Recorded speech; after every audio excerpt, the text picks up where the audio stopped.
BBAS3, Banco do Brasil, hoje cotado a R$ 28,28. Em 12 meses atrás, valorizou 28%, ou seja, estava cotado em R$ 22,00 em setembro de 23. O PL é 5, que é o preço sobre o lucro, que significa que você está pagando R$ 5,00 a cada R$ 1,00 de lucro.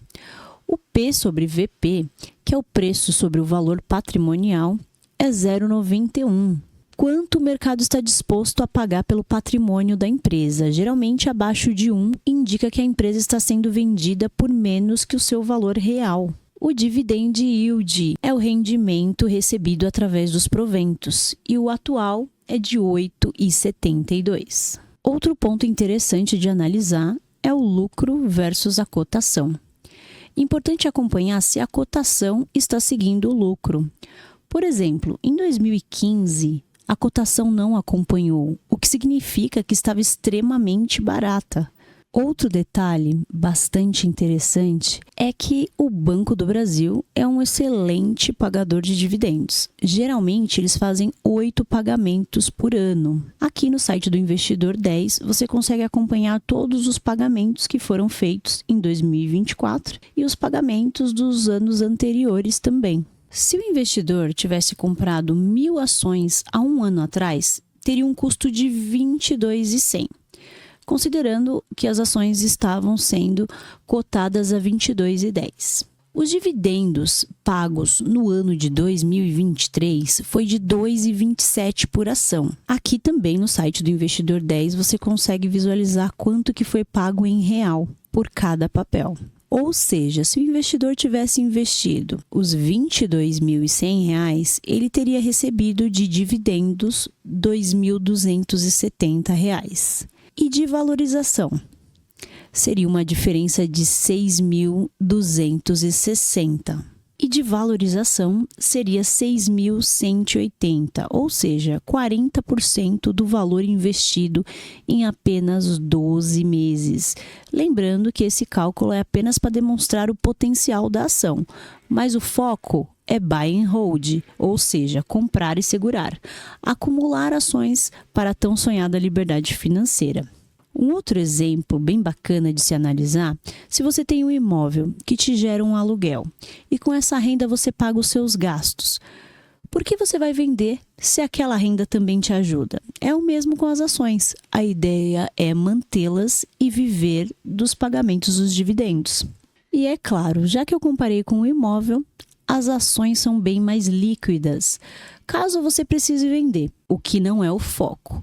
É só apertar um botão. E além da vantagem de não ter dor de cabeça com o inquilino, por exemplo, com manutenção do imóvel, e também caso o inquilino saia, o custo do condomínio e IPTU serão seus. Além do que, muitas vezes você recebe um aluguel inferior ao ganho com os dividendos. Hoje, o dividend yield é 8,72, mas o dividend yield on cost para o investidor que adquiriu as ações há um ano atrás foi de 10%. E para fazer esse cálculo é bem simples, você pega os dividendos pagos no ano de 23, divide pelo o valor da ação, que a gente está considerando 22,10, que era do período, e ali você tem os 10% de dividend yield on cost, que é sobre o valor que você pagou nas ações. E sabe o que é mais interessante? Que esse ano nós ainda teremos mais pagamentos. Analisando o histórico dos pagamentos de 2023, também ocorreram pagamentos em setembro e em dezembro, que é a perspectiva de pagamentos do banco ainda para esse ano. A perspectiva é de 15 centavos por ação em setembro, mais 55 centavos em dezembro e mais 60 centavos em março, 1,30 por ação. Ou seja, 1,30 por ação dividido para a cotação hoje, 28,28, nós temos um dividend yield de quase 4,6%. No ano de 2024, já foram pagos R$ 1,94 por ação. Se a gente considerar só os pagamentos de setembro e dezembro, nós teremos R$ 2,64 por ação. né, que é 1,94 já pago nesse ano, mais 15 centavos em setembro e 55 centavos em dezembro por ação. E o que é bastante interessante é o nosso foco em acumular ações. Quando a gente considera um pagamento de dividendos de R$ 2,64 por ação e a gente considera 1.000 ações, nós teremos 2.640 por ano, ou, né, por mês, R$ 220 por mês.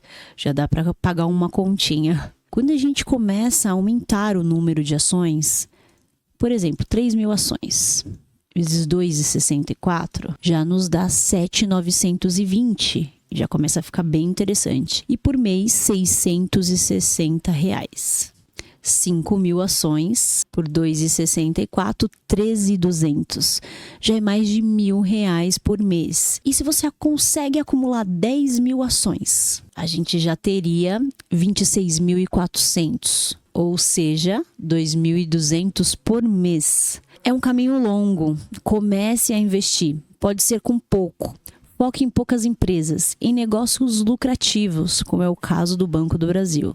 Sólidos, e acumule ações mês a mês, porque são elas que vão pagar as suas despesas no futuro próximo. Esse vídeo foi com o Banco do Brasil, um exemplo que eu citei para vocês, mas é bem interessante você estudar, acompanhar a empresa de pertinho e começar os seus investimentos. E afinal, quem não quer virar o jogo? Antes, você pedia dinheiro emprestado para o banco. E agora você pode ser sócio ou sócia do banco. Isso é bem interessante. Bons investimentos.